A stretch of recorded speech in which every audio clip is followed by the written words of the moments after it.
नमस्कार, आप देख रहे हैं the voice of Bihar news और मैं हूं सलमान सागर और हमारे साथ सीतामढ़ी शहर, वो सीतामढ़ी शहर जिसे माता जानकी की धरती कही जाती है और यही वो शहर है जहां से जनक जननी माता सीता ने प्रकट लिया और पूरे विश्व में माता सीता के नाम से जानी जाती हैं। और इस बार की विधानसभा के बाद सीतामढ़ी में नए चेहरे के रूप में बीजेपी के विधायक डॉक्टर मिथिलेश कुमार जीते हैं। डॉक्टर मिथिलेश कुमार, आपका बहुत बहुत स्वागत है the voice of Bihar news में। धन्यवाद। डॉक्टर मिथिलेश कुमार इस बार नए विधायक हैं, जीत कर आए हैं। इससे पहले सुनील सिंह कुशवाहा आरजेडी से विधायक थे। अभी वर्तमान सांसद सुनील कुमार पिंटू जो बीजेपी में थे, अब जेडीयू के टिकट से जीत कर आ गए हैं। और वही मुद्दा मेहसौल रेलवे ओवरब्रिज जो सीतामढ़ी के 273 पंचायत और 17 प्रखंडों का है, वही मुद्दा जहां पर सीतामढ़ी के 8 विधायक जहां से आते और जाते हैं, 8 विधानसभा के लोग जहां से गुजरते हैं, पास करते हैं। और मेहसौल ओवरब्रिज की जो हालत पहले 10 साल पहले थी, वही हालत 5 साल पहले भी और वही हालत आज भी। इससे पहले राम कुमार शर्मा 5 साल गुजारकर एनडीए से एमपी बनकर यहां से गए, उसके बाद फिर अभी सुनील कुमार पिंटू है, सुनील सिंह कुशवाहा गए, उससे पहले सुनील कुमार पिंटू एमएलए थे और अब फिर से बीजेपी विधायक डॉक्टर मिथिलेश कुमार है। और जैसा कि डॉक्टर मिथिलेश कुमार के एफबी पोस्ट को मैंने कई बार देखा है, मैंने आपको शेयर भी किया है कि आप लगे हुए हैं, मेहनत कर रहे हैं। क्या ये इनका लगना, इनका मेहनत करना वो सही मायने में धरातल पर कुछ लाएगा या फिर ये भी वैसे ही हवा में है जैसे कि पिछले विधायक और पिछले एमपी ने वगैरह लोगों ने किया? सर, हवा में वो होते हैं जो हवा से आते हैं, जमीन पे वो होते हैं जो जमीन से आते हैं। मैं कार्यकर्ता हूं, मैं जमीन से आया हुआ आदमी हूं, इसलिए ये हवा में नहीं रहेगा, ये जमीन पे उतरेगा। आपने कहा कि अगर मेहसौल ओवरब्रिज नहीं बना तो आप पॉलिटिक्स छोड़ देंगे। पॉलिटिक्स नहीं छोड़ेंगे। पॉलिटिक्स कैसे छोड़ देंगे? अच्छा, पॉलिटिक्स तो हम बाल्यकाल से संघ के स्वयं सेवक हैं। पद छोड़ देंगे? ये ऐसा भी नहीं बोला। अच्छा, कैसा बोला सर? ऐसा बोला कि अगर मेरे कार्यकाल में ओवरब्रिज का कार्यारंभ नहीं हुआ तो मैं अगला विधानसभा का नामांकन करने नहीं जाऊंगा। क्या लगता है, क्या समस्याएं हैं, आखिर क्यों इतना विलंब होता है? पटना में हम जाते हैं, फिर अगले नेक्स्ट टाइम में जब हम 6 महीने के बाद जाते हैं तो फिर नया एक ओवरब्रिज बन रहा होता है, पुराना निर्माण हो चुका होता है। 6 महीने में जहां इसी बिहार की राजधानी में काम होता है, ये माता जानकी की धरती है। आप बीजेपी से आते हैं, यहाँ पर जो सरकार है वो जेडीयू और बीजेपी के अलायंस में सरकार चल रही है। फिर राम की धरती अयोध्या को इतना सम्मान और सीता की धरती को वो सम्मान क्यों नहीं? पहले तो आपने कहा कि 12-13 वर्षों से कई सांसद, कई विधायक आए गए और आज भी वो इसी स्थिति में है जी। तो आप पहले ये क्लियरिटी ले लें कि आज सीतामढ़ी का रेलवे ओवरब्रिज धरातल पर भले ही उस स्थिति में हो जो आप देख रहे हैं, परंतु 12 वर्ष पहले जो स्थिति थी वो स्थिति आज नहीं है। 2 महीने के अंदर में बहुत स्थिति बदली है। 12 वर्ष में जो कागजी काम पूरे होने थे वो संशय युक्त था। इस 2 महीने में लगभग तमाम सभी कागजी प्रक्रिया पूरी होकर रेल मंत्रालय तक जा चुकी है और रेल मंत्रालय से वो सैंक्शन होने की स्थिति में है। मुझे लगता है कि इस वित्तीय वर्ष में वो सैंक्शन होके आएगा और मुझे लगता है कि 11 नवंबर को 10 नवंबर को ना गिनती हुआ था जी। तो 10 नवंबर को हमारा चुनाव डिक्लेयर हुआ था, 10 नवंबर 2020।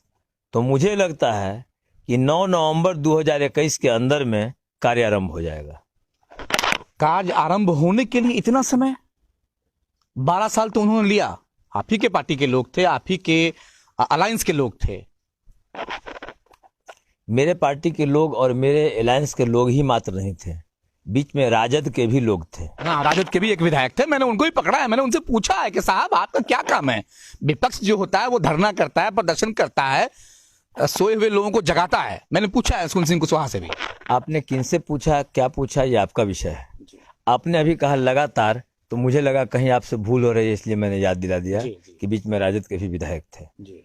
कौन विधायक आता है कौन जाता है ये विषय नहीं है, ये सरकार का विषय है।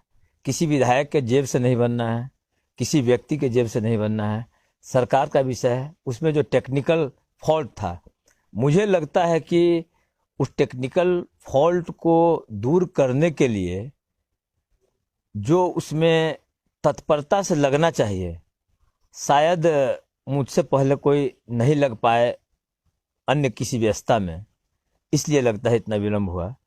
नहीं तो विलंब होने का कोई बहुत कारण नहीं है। मैं इस विलंब को अविलंब में बदलने का माँ जगदम्बा से प्रार्थना करता हूँ, और मुझे लगता है कि मैं बदल भी दूंगा। मेहनत हो रही है उसी लेवल से। बिल्कुल, जब तक कार्यारंभ नहीं होगा तब तक अगर मैं चैन का नींद सो जाऊं तो ये जनता के प्रति ईमानदारी नहीं होगी। अभी कुछ दिनों से आपका पोस्ट आ रहा था, अब फिर 2-3 पोस्ट सुनील कुमार पिंटू जो हमारे सांसद हैं जेडीयू के जिला के, उनका पोस्ट आ रहा है। उन्होंने भी लिखा कि मैं भी लगा हुआ हूं, मैं भी काम कर रहा हूं। अब शहर में ये चर्चाएं हैं कि ओवरब्रिज बनना तो अपनी जगह पर है, 2-2 लोग विधायक लगे हुए हैं, अब एमपी लगे हुए हैं, दोनों अपने अपने नाम पर क्रेडिट लेना चाहते हैं, लेकिन बनाएगा कौन? मैं किसी चीज का क्रेडिट नहीं लेना चाहता हूं। मैं जनता का सेवक हूं, मालिक जनता है, जनता का सेवा होना चाहिए। मूल उद्देश्य है कि उस पुल पर से क्रॉस करके लोग परिहार, दरभंगा, मधुबनी, समस्तीपुर, झंझारपुर और आधा पूर्वी नेपाल के लोग उस पुल को क्रॉस करके जाने चाहिए। मैं किसी विवाद में पड़ने वाला नहीं हूं, या आप अगर मुझसे कुछ सुनना चाहते हैं तो मैं सुनाने वाला नहीं हूं, क्योंकि मैं कार्य करता हूं और 24 कैरेट हूं, बिना किसी संशय के हूं। इसलिए मुद्दा क्रेडिट का नहीं है, मुद्दा काम होने का है। अब ये जनता तय करेगी कि किसने करवाया और कब से काम आरंभ हुआ, किसके टेन्योर में ये चीज आरंभ हुआ, किसके टेन्योर में इस चीज पर चर्चा शुरू हुई। और स्वाभाविक है, सभी जनप्रतिनिधियों को लगना है, सबका काम है।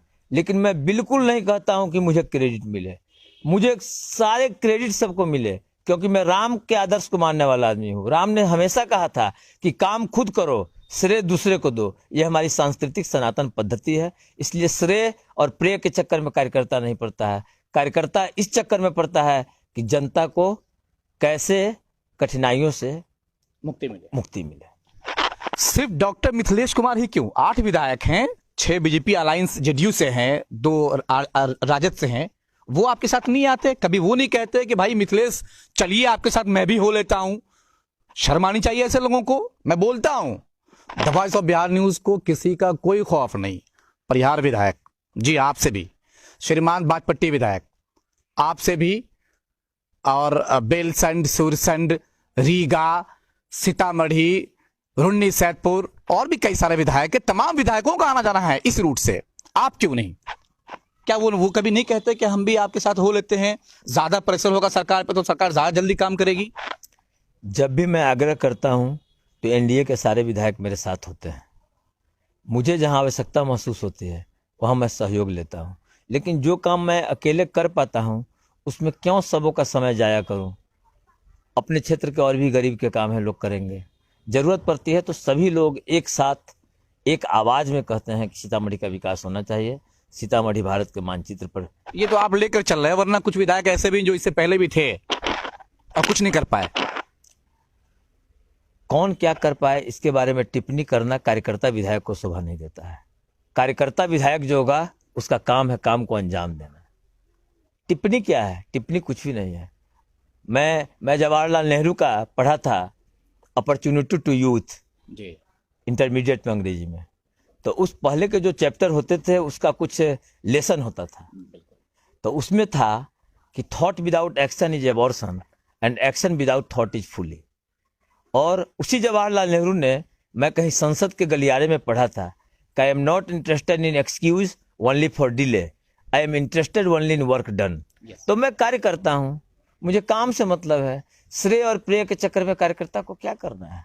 अकबर आए, शाहजहां आए, सभी गए। ये तो कुछ वक्त का मात्र विषय होता है। विषय ये है कि मैंने अपने दायित्व और कर्तव्यों का निर्वहन ईमानदारी से किया या नहीं। बाद में दुनिया याद करेगी। दुनिया याद करे या न करे ये मेरा विषय नहीं है, ये दुनिया का विषय है। ये दुनिया का विषय है। मेरा विषय है काम करना ईमानदारी से। मैं जनता के कसौटी पर ईमानदारी से खड़ा हूं कि नहीं, और अगर मैं जनता के कसौटी पर खड़ा नहीं हूं तो लोकतंत्र में जनता मालिक है। जनता को हक है कि ऐसे सेवक से सेवा न ले। जो आज, इसी पर मुझे एक शेर याद आता है कि जो आज तख्त नशी हैं कल नहीं होंगे, जो आज तख्त नशी हैं कल नहीं होंगे, किरायादार हैं, जाती मकान थोड़ी है। ये जो पद होते हैं, ओहदे होते हैं एमपी और एमएलए के, ये 5 साल के लिए होते हैं। आप अच्छा काम करेंगे तो फिर आप आगे बढ़ेंगे। एक और समस्या, शहर जाम, मैं फिर से कहूंगा, माता जानकी की धरती कही जाती है। आप विधायक है और आप बाल उम्र से ही आप सेवा दल में रहे हैं, कार्यकर्ता रहे हैं। ऐसा नहीं लगता आपको कि जो सम्मान, जो मान भगवान राम की धरती अयोध्या को मिली, वो माता जानकी के धरती सीतामढ़ी को नहीं मिला? चाहे वजह जो कुछ भी रही हो, अगर माता जानकी थी तभी भगवान राम आए, वो स्वयंवर हुआ तभी भगवान राम को पहचान मिली। माता जानकी गई, श्रीलंका या फिर लंका दहन हुआ, वो सब कुछ माता जानकी है वहां। लेकिन माता जानकी के धरती की इतनी उपेक्षा क्यों? बिल्कुल उपेक्षा नहीं है। आप मेरे परसों का फेसबुक आईडी पे देख सकते हैं। एक बार मैं मिला केंद्रीय पर्यटन मंत्री से, और केंद्रीय पर्यटन मंत्री सीधा पुनौरा धाम के लिए आदेश करते हैं डीपीआर बनवाने के लिए और पुंडरीक आश्रम के लिए। और मेरे ही पत्र पर उत्तर प्रदेश के, मेरे नाम से पत्र भेजा गया है, मेरे ही पत्र पर उत्तर प्रदेश के 2 जगहों पर भी राशि विमुक्त की गई है। तो लोगों ने पूछा, मैंने फेसबुक पे डाला तो लोगों ने पूछा कि उत्तर प्रदेश का आप डाल रहे हैं, बिहार का आप कुछ नहीं डाल रहे हैं। हम कहा यार ठीक से पढ़ो, मैं दोनों पत्र डाला हूँ। और रामायण सर्किट का मतलब उत्तर प्रदेश और बिहार नहीं होता है। रामायण सर्किट का मतलब होता है कि राम के जन्मभूमि से और राम के सारे जीवन वृत्त में जो जो भूमि स्पर्श करती है, उन सभी भूमि को स्पर्श करते हुए समान रूप से विकसित करना, ताकि आने वाली पीढ़ी राम के आदर्श को समझ सके, त्याग और बलिदान का अध्याय को पढ़ सके। इसलिए पूरे रामायण सर्किट की चिंता करनी है हम देशवासियों को, बिहार का क्यों, यूपी का क्यों। सीतामढ़ी में एक और समस्या है, जाम। आप मेहसौल चौक पर जो लखनदेई पुल है, वहां पर देखेंगे लगातार ठेले रिक्शे लगे होते हैं, फल वाले, खोइंचे वाले वहां जाम लगाते हैं। पूरे शहर के दुकानदार रोड तक चले जाते हैं। शायद मुझे कुछ लोग गाली भी देंगे, लेकिन चूंकि ये लोकहित में बिल्कुल नहीं है, रोड तक अतिक्रमण करते हैं, रोड कब्जा कर लेते हैं। कुछ ऐसे कर्मचारी भी जो हैं वो नगर परिषद में कब से बैठे हुए हैं, लटके हुए हैं, उनका कुछ खास इफेक्ट नहीं दिखता है। नगर परिषद का जो पूरा सिस्टम है वो पूरा फेल है। जाम हर जगह। ऑटो रिक्शा चालकों के पास लाइसेंस नहीं होता है, वो जहां पाते हैं वहां मोड़ते हैं, जैसे पाते हैं बेतरतीब चलाते हैं। पुरानी गाड़ियां आती हैं, मेहसौल चौक पर का जो ट्रैफिक का सिस्टम है वो बिल्कुल ध्वस्त है। हर आदमी ना चाह करके भी कम से कम 250 ग्राम अपना पेट्रोल और डीजल डेली जलाता है बेवजह, और लोगों को मुश्किलें होती हैं। आप पहुंचना है आपको 10 बजे और पहुंचते हैं आप 12 बजे, 2 घंटा लेट होता है। इस जाम से कैसे मुक्ति मिलेगी? इसके लिए क्या समाधान हो सकते हैं? आपको यह जानकर प्रसन्नता होगी कि जब मैं जनप्रतिनिधि नहीं था और राजीव रोशन जी यहाँ के जिलाधिकारी थे, उस समय भी मैंने राजीव रोशन जी से आग्रह किया था मिलके इस जाम के समस्या के लिए। और मैंने आग्रह किया था कि बरियारपुर में क्या प्रॉब्लम है आपको ज़मीन एक्वायर करने में, वहाँ लोगों से बैठ के बातचीत करके भी हम आपको मदद करेंगे। और मैंने ये चर्चा किया था ऑटो का, तो उन्होंने कहा कि जिनके पास 4 व्हीलर है वो तो चले जाएंगे, लेकिन गरीब लोग जो ऑटो से यात्रा करते हैं उनका क्या होगा। तो इसका मैं उस समय जवाब नहीं दे सका, लेकिन जब मैं जनप्रतिनिधि बना हूँ तो उस समस्या का भी हल निकालने के प्रयास में हूँ। और अभी तक मेरे चिंतन में ये आया है कि ऑटो का स्टैंड अगर बना दिया जाए अलग से और वहाँ से डिपार्चर हो तो हो सकता है कुछ हो। और आपको जानकर यह भी प्रसन्नता होगी कि मैं इस 2 महीने के काल में ही आईजी ट्रैफिक से मिलकर के आवेदन दिया। आईजी ट्रैफिक ने सीधा एसपी को निर्देश दिया कि ट्रैफिक व्यवस्था को सुचारू किया जाए। और मैंने कहा कि 10 ट्रेंड कमांडो को यहाँ लगाया जाए। वो आपका जो होम गार्ड और चौकीदार जो रहता है, कांख में डंटा जांत के खैनी लगाता रहता है, ठेला पर बैठ जाता है, इन लोगों को आप ट्रैफिक में लगाते हैं। उन्होंने तुरंत निर्देश दिया। जिस दिन मैं पत्र दिया, आईजी निरीक्षक संजोग से, आईजी महानिरीक्षक अभी जो नायक जी हैं, संजोग से सीतामढ़ी के एसपी भी रहे हैं, तो सीतामढ़ी के बारे में उनको बहुत सारा पता है 3 साल है। और उन्होंने क्विक एक्शन लिया। जिस दिन मैंने आवेदन दिया उस दिन एसपी के नाम से पत्र निर्गत किया, उसका कॉपी मुझे भी भेजा, मैंने एसपी को भेजा, एसपी से मैंने आग्रह किया, एसपी ने कहा कि तुरंत इसका समाधान ढूंढूंगा। फिर बीच में मुझे कुछ धरातल पे नजर नहीं आया तो मैं डीजीपी से बात किया, डीजीपी ने फिर उनको एसपी को निर्देश दिया कि उस पर काम किया जाए। अभी एसपी साहब छुट्टी में थे, संजोग से डीएसपी कहाँ के चार्ज में पता नहीं, कोई महतो या क्या बताया ध्यान नहीं है, तो उन्होंने हमको फ़ोन किया कि सर डीजीपी साहब का फ़ोन आया था, अभी परीक्षा चल रहा है, परीक्षा समाप्त होगा उसके बाद हम लोग इस पर करेंगे। हम कहे नहीं, अभी आपको 10 गो कमांडो ट्रेंड सिपाही नहीं पुलिस लाइन में मिल रहा है। तो उन्होंने कहा कि सर अभाव है, परीक्षा चल रहा है। तो मैंने कहा कब तक? तो उन्होंने कहा रविवार सोमवार तक। मैंने कहा कि मंगलवार से आप इसको सुचारू करिए, नहीं तो और हमें कुछ ज़्यादा परेशानी उठाने पड़ेंगे इन समस्याओं को दूर करने के लिए। और उसके बाद मैंने सीतामढ़ी एसपी से आग्रह किया कि मैं सीतामढ़ी विधानसभा के सभी थानाध्यक्ष, एसडीपीओ और आपके साथ 15 मिनट की मीटिंग सर्किट हाउस में करना चाहता हूं। तो मुझे लगता है कि आप भी संतुष्ट होंगे 2 महीना में मैं जितना किया हूं। और मुझे लगता है कि शायद आप जब पत्रकार हैं तो आपको इतिहास भी जानना चाहिए। आप जब इतिहास खंगालेंगे, अभी वर्तमान में भी विधानसभा में जितने विधायक हैं या पूर्व में भी जो विधायक सीतामढ़ी के हुए हैं, शायद इस त्वरित गति में काम बड़े बड़े हुए होंगे, इससे मैं ऐतराज़ नहीं कर सकता। लेकिन मेरी जो गति है उस गति से मैं संतुष्ट हूँ। लगता है कि आप भी संतुष्ट हों। जी बिल्कुल बिल्कुल बिल्कुल, मैं संतुष्ट हूँ, तभी आया हूँ मैं आप तक। जाम की समस्या, ये जो अतिक्रमण लोग करते हैं, अपनी दुकान के आगे बोर्ड लगाते हैं, दुकान के आगे अपना एक और डब्बा डाल देते हैं, एक और टेबल लगा देते हैं, इसके बारे में भी मैंने डीएसपी से बात किया। जो रिकॉर्डिंग है, जो मैं उसको डाला हूं अपने फेसबुक आईडी पे, मैं सब कुछ ट्रांसपेरेंट करने वाला आदमी हूं, क्योंकि मुझे मालूम है कि कफन में जेब नहीं होता है। और मैंने कहा, उन्होंने कहा कि इंक्रोचमेंट को हटाओ, फिर लोग इंक्रोचमेंट कर देता है। हम कहें यहाँ तो आज़ादी के बाद सरदार पटेल ने कहा था कि 10 बरस मिलिट्री रूल रहने दो, तब पता चलेगा कि लोगों को जीना कैसे है। तो उसका तो बहुत सिंपल सॉल्यूशन है, आप लोग मेरे साथ बैठिए तो सही, मेरे पास सभी समस्याओं का समाधान है। उन्होंने पूछा क्या? हम क्या, आज इंक्रोचमेंट मैं हटाऊंगा और अगेन उस पर अगर इंक्रोचमेंट नजर आया तो उसका फाइन बजाबता काटूंगा, अपने आप सुधार होते जाएंगे क्रमशः। किसानों के मुद्दे पर हम बात करेंगे। देश में जो किसानों का मामला चल रहा है, किसान धरना, प्रदर्शन, घेराबंदी, तार, बैरियर, खंबे, कील, ये तो एक अलग मामले हैं। सीतामढ़ी का जो किसान है, एकमात्र चीनी मिल जो सहारा था, आसपास के अलग अलग विधानसभाओं से, पंचायतों से, प्रखंडों से लोग अपना गन्ना ले जाकर वहां बेचते थे। उन्हें एक उम्मीद थी कि हमारा 1 लाख, 1.5 लाख, 2 लाख रुपया हमें वहां से मिलता है, वो बंद हो गया।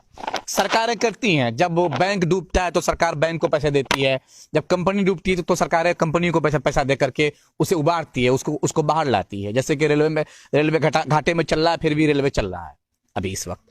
तो रीगा मिल क्यों नहीं चल रहा है? आप जनप्रतिनिधि हैं, सरकार में हैं, सिस्टम में हैं, इसलिए, हालांकि आप उस क्षेत्र से नहीं हैं, लेकिन आपके किसान भी वहां तक ईंट पहुंचाते हैं। मैं किस क्षेत्र से हूं यह महत्वपूर्ण नहीं है, मैं पूरे राष्ट्र का चिंतन करने वाला कार्य करता हूं, और ये तो मेरे जिला का मामला है। विषय ये है कि वो चीनी मिल का जो संदर्भ है उद्योग विभाग से, और मुझे लगता है कि मेरे क्षेत्राधिकार के बाहर का ये विषय है। और जहां तक मेरा क्षेत्राधिकार है, मुझे लगता है कि आपको बिना बताए भी एहसास होता होगा कि ये आदमी चुप नहीं रहा होगा जहां बोलने का मौका मिला होगा। चीनी मिल आपके अधिकार से बाहर है। आप ध्यान आकर्षण कर सकते हैं कि साहब, हुजूर, सरकार, माई बाप, अभी शताब्दी चल रहा था कि जरा देख लीजिए, जरा झांक ताक कर लीजिए, हमारे जिला में कुछ किसान लोग हैं परेशान है, हमारे विधानसभा के भी लोग परेशान हैं। आप जितनी उम्मीद करते हैं उनसे कड़े शब्दों में मैं वहां बोलता हूं। और जो मालिक का भी समस्या है, वह भी समस्या, मुझे लगता है कि अगर एक बार मैं बैठ जाऊं, मेरे साथ मालिक और गन्ना मंत्री बैठ जाएं, मैं तो बहुत छोटे ओहदा का आदमी हूं, लेकिन मुझे लगता है कि मेरे साथ ये दोनों व्यक्ति समय दे दें तो शायद समाधान निकल जाए। क्योंकि यहाँ क्या है ना कि लोग टू दी पॉइंट बात नहीं करते, रिजल्ट ओरिएंटेड बात नहीं करते, विषय कुछ होता है, बहाव कहीं और चला जाता है, उसमें समाधान नहीं हो पाता है। ये मिल बैठ के समाधान करने का विषय है। किसानों का कहना है कि वो घाटा शो करते हैं, सरकार से बराबर पैसा लेना चाहते हैं। सरकार का कहना है कि ये कोरोना काल में हमारा वित्तीय संकट बढ़ गया। तो इन तमाम संकटों को सवाल कोऑर्डिनेशन का है। सवाल है कि आपका एम्स एंड ऑब्जेक्ट क्या है। आपका एम्स चीनी मिल चलाना है कि नहीं, ये मालिक के लिए प्रश्न है। किसानों के लिए प्रश्न है कि चीनी मिल अगर चलता है और कभी परिवार में घाटा मुनाफा होता है तो हम सभी लोग मिल बैठ करके उसका समाधान निकालते हैं।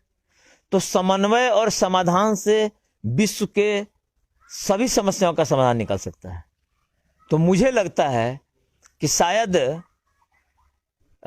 जिस बीमारी को जो दवा पहुंचनी चाहिए वो नहीं पहुंच पा रही है। और मैं अपनी ओर से जहां मेरा क्षेत्राधिकार है विषय रखने का, विषय रखने में चूकता नहीं हूं। और मैं बता दूं कि मैं स्वयं प्रतिवर्ष 10 लाख के घाटे में हूं, क्योंकि ये रीगा चीनी मिल का इधर 7 वर्ष से जो पेमेंट का सिचुएशन है वो सिचुएशन भी अच्छा नहीं है। एक तरफ मालिक के बारे में पता चला, मैं जो भी बोल रहा हूं ये मतलब इसका मैं कोई डॉक्यूमेंट्री एविडेंस नहीं दे सकता, सब सुना सुनाया बता रहा हूं कि मालिक के द्वारा अन्य व्यवसायों में इन्वेस्टमेंट करके और किसानों के नाम पर केसीसी करवा के यहाँ की जो पूंजी है वो खत्म कर दी गई, खत्म नहीं कर दी गई, कहीं इन्वेस्ट कर दी गई और यहाँ के किसानों के नाम पर केसीसी लेवा करके और उन्होंने ऐसा किया। ये कहना है।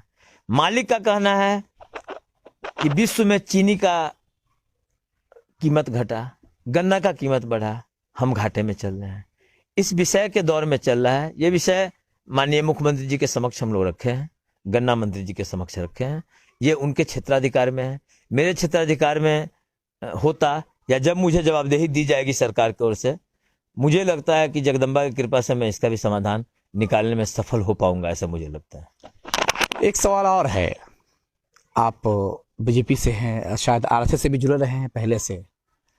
आपके जीतने के बाद अभी हालात दूसरे हैं। जैसे ही आप जीते तो जो शहर का या फिर कह लें कि सीतामढ़ी विधानसभा का जो अल्पसंख्यक तबका है, जिसको ऐसा डर लगता है या लगाया जाता है, वो समझते हैं या समझाया जाता है कि बीजेपी वाले बहुत सख्त होंगे, हमारे खिलाफ कुछ होगा, अगर मनमानी होगी, हमारे साथ बेईमानी होंगी तो ये हमारे साथ नहीं होंगे या हमारे प्रतिनिधि कैसे होंगे।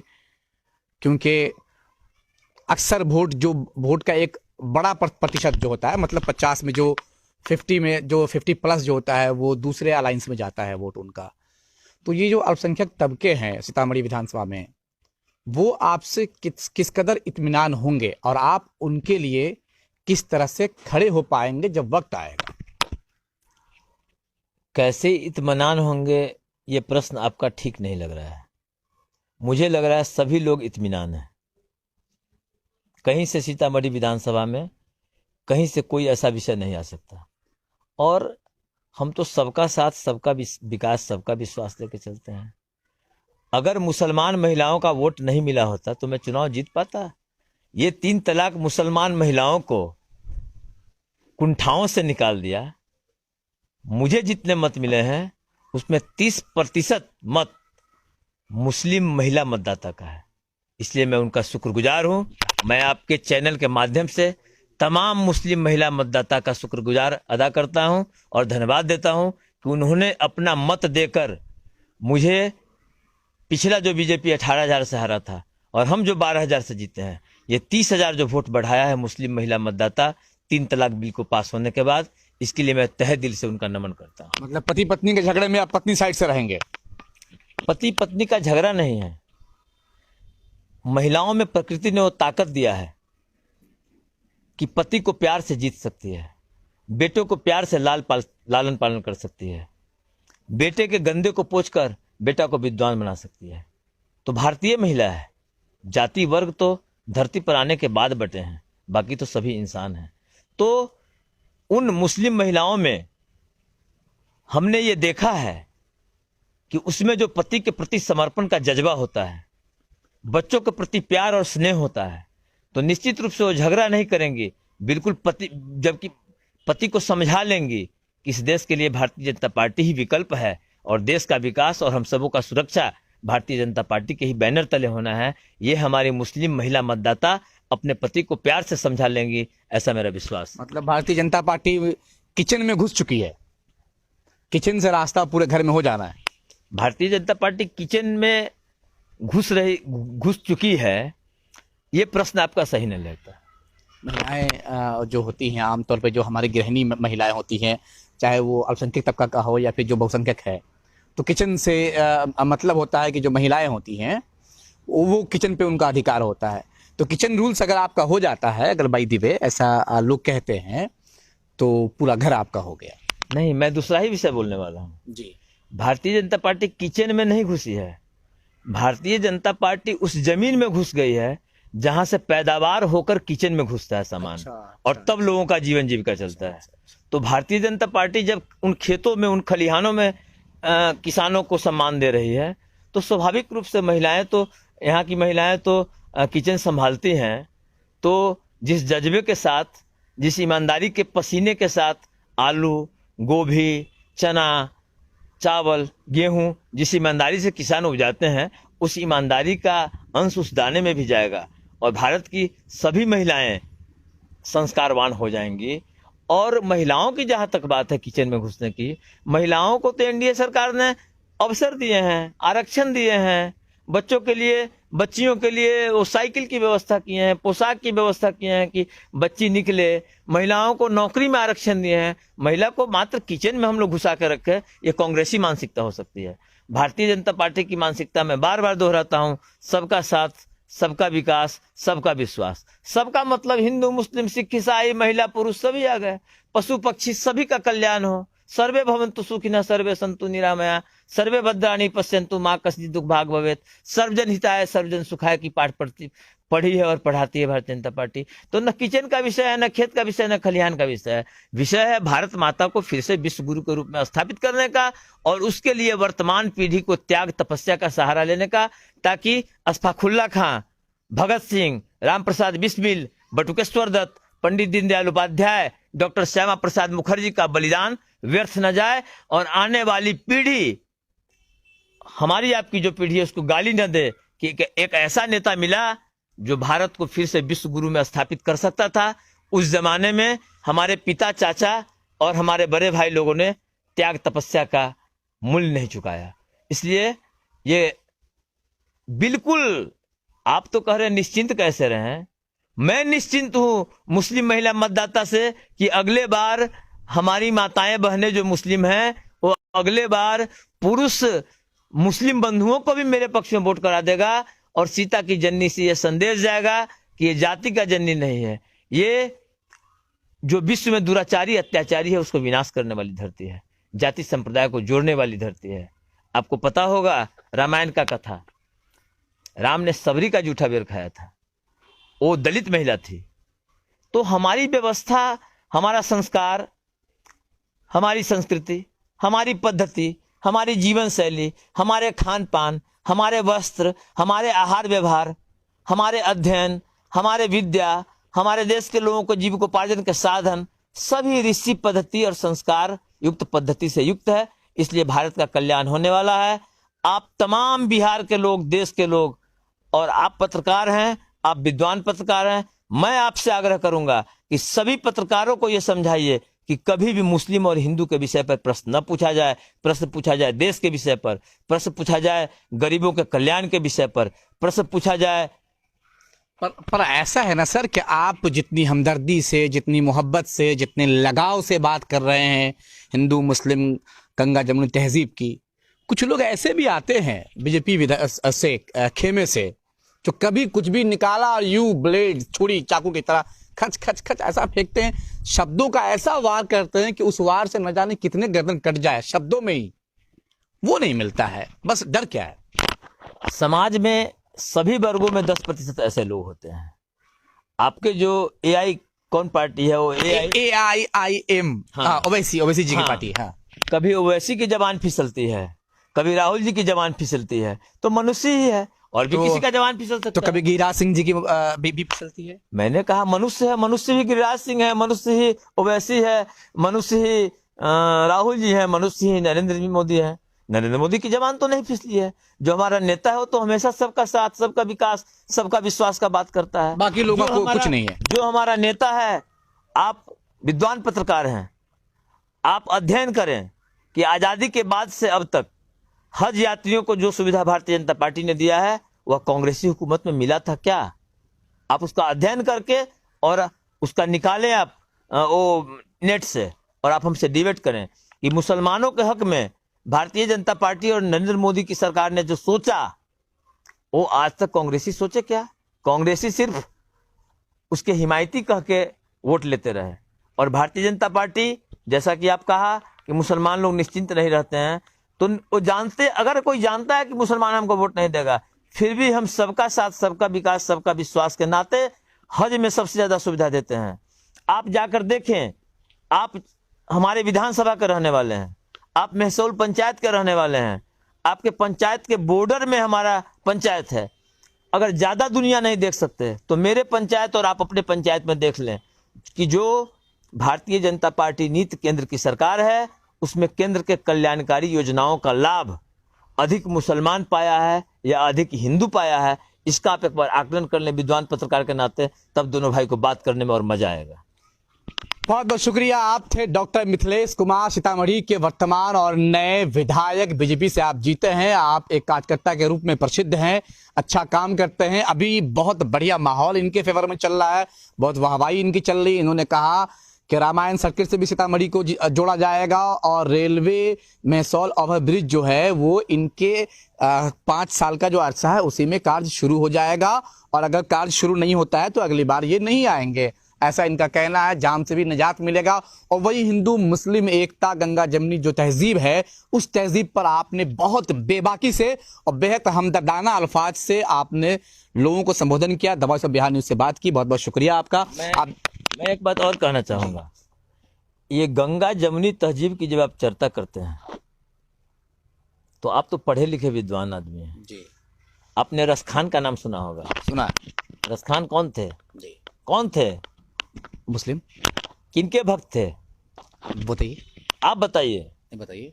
रसखान से बड़ा कोई कृष्ण भक्त नहीं हुआ। बिल्कुल। मौलाना हसरत मोहानी थे, बहुत बड़े कृष्ण भक्त थे। तो यहाँ ये धर्म का बंटवारा जो है ये राजनीति से भी गंदा बंटवारा है मेरी नजरों में। मेरा जो आत्मा कहता है उसमें सभी इंसान एक है। आपको मैं बता दूं, आपके जितने मुसलमान लोग तकरीर करते हैं, आपके भू भैरव के हाफिज जी हैं, क्या नाम है भूल रहे उनका, मेरे गांव में आते हैं पूजा पाठ कराने आपके मुस्लिम पद्धति का। मैं कई मुसलमान तकरीर करने वालों से करबद्ध प्रार्थना किया हूं कि अरे यार सारा तकरीर जो करना है कर लो, जितने स्पीकर लगाना है लगा लो, जितने ऊंचे आवाज में करना है कर लो, लेकिन यार मेरा एक विनती मान लो, जब भी तकरीर करके उठो, क्योंकि मुझे तो मुसलमान पद्धति मालूम नहीं है, मैं उस पद्धति में इंटरफेयर करूं तो ये ज्यादती होगी।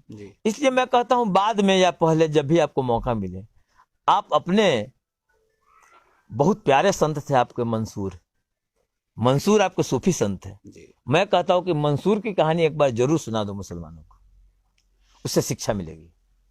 और मैं आपसे भी आग्रह करूंगा कि मंसूर की जीवनी का अध्ययन करेंगे तब आपको पता चलेगा कि धर्म क्या होता है। और ये संप्रदाय में बंटवारा लोग क्यों करते हैं, ये गुटबाजी नेतृत्व के लिए। अब आपके आप मुसलमान संप्रदाय की बात करते हैं, मेरे गांव का ये विषय आ गया देवबंदी और बरेली का। लखनऊ में कितने झगड़े हो गए, दो मुसलमानों का क्या क्या बोलते हैं बताइए, आप बताइए। शिया सुन्नी का झगड़ा हो गया। अरे यार ये धर्म और कुछ नहीं है, धर्म है जीवन को पद्धति को ढालने का। धर्म है मुझे दायित्व मिला है मैं अपने कर्तव्य का निर्वहन करूं। धर्म मतलब कर्तव्य निर्वहन। ये राम ने भी साबित किया, ये महाभारत में कृष्ण ने भी साबित किया।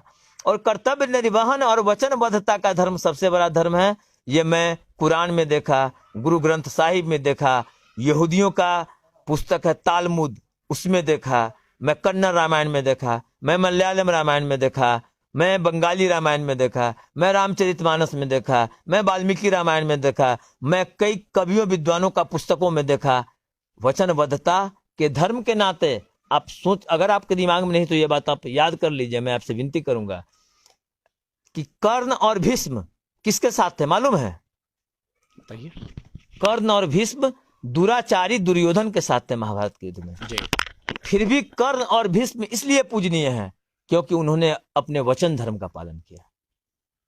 तो धर्म जीवन को कर्तव्य में ढालने का नाम है, धर्म अपने वचन पर कायम रहने का है। हरिश्चंद्र का नाम क्यों हुआ राम के कुल में?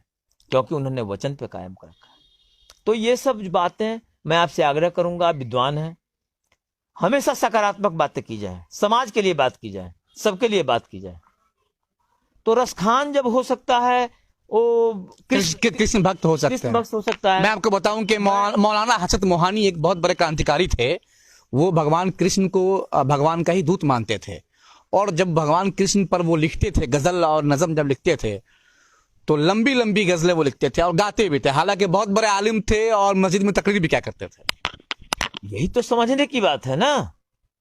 समझने की बात यही है कि हमारे गांव में, हमारे पंचायत में एक भक्ति ठाकुर थे, वो रोजा रखते थे। कई हिंदू रोजा रखते हैं। और आपको मैं बता दूं, जब मैं बाल्यकाल में था तो यहाँ मेरे गांव के लोग बैठे हैं, जो पुराने बुजुर्ग लोग हैं, उनसे आप अध्ययन करके पूछिए कि कई मुस्लिम परिवार से छठ का व्रत किया जाता था।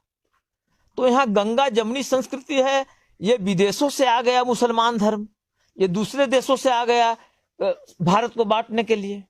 अपनी जो संस्कृति है, हम सब एक हैं। रसखान हो सकता है कृष्ण का भक्त, मैं मंसूर को तहे दिल से अदा करता हूं, मैं अशफाकुल्ला का वंशज मानता हूं अपने आप को, मैं कैप्टन हमीद का वंशज मानता हूं, मैं वो महाराणा प्रताप के साथ जो धोखा किया था मान सिंह, मैं मान सिंह का वंशज नहीं मानता हूं। जैसे मैं राम का वंशज हूं, जैसे मैं कृष्ण का वंशज हूं, जैसे मैं झांसी की रानी का वंशज हूं, जैसे मैं तात्या टोपे का वंशज हूं, जैसे मैं मंगल पांडे का वंशज हूं, जैसे मैं शहीद आजम भगत सिंह का वंशज हूं, जैसे मैं चंद्रशेखर आजाद का वंशज हूं, सभी माँ भारती के वंशज हैं। वैसे ही मैं कैप्टन हमीद और अशफाकुल्ला खां, जो देश के लिए शहीद होने को तैयार हो। हम सबों का धर्म एक है, हम सबों का धर्म राष्ट्र धर्म है, दूसरा कोई धर्म नहीं है। सर्वजन हिताय सर्वजन सुखाय। बहुत बहुत शुक्रिया। बहुत लंबी गुफ्तगू हो गई। हम बात करने चले थे सीतामढ़ी के विकास पर, लेकिन हिंदू मुस्लिम एकता की भी बात हो गई। और बहुत बहुत धन्यवाद कि आप पात्र हैं। आपने जिस बेबाकी के साथ और जिस लहजे में, जिस अंदाज में और जिस शालीनता से आपने इस भाईचारगी को रखा है, आपका बहुत बहुत शुक्रिया। हमको लगता है, मुझे लगता है कि आपको खबरें अच्छी लगी होंगी। अगर आपको हमारी खबरें पसंद आती हैं तो लाइक करें हमारा FB पेज, और हमारे इसी नाम के the voice of Bihar news नाम के YouTube चैनल को भी सब्सक्राइब करें। देखते रहें the voice of Bihar news. Comment करके बताएं कि सीतामढ़ी के जाम की समस्या से निजात कैसे मिलेगी, और पुल ओवर ब्रिज बन रहा है, इसमें किन किन लोगों ने लेट किए हैं, जरा उनका भी नाम बताइए। शुक्रिया, थैंक यू।